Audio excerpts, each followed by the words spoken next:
Class and tutor, cordial greetings. My name is Josie Navarro Pacheco. I am going to expose the case study on the Diamond Supermarket. Main character, the case is Joaquin Perez Rodriguez. He's a 65 years old driver who has made his own way the fine from a very early age at the ups and downs life about him. Maria Duque is wife of Joaquin. Pedro, he is 29 years old and has a technical bachelor's degree. Anna, she is 26 years old, is in her 10th semester of industrial engineering.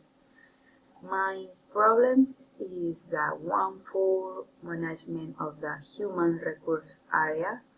Two, problem is cash deficit. And three, problem is poor logistic and supply chain management. Thank you.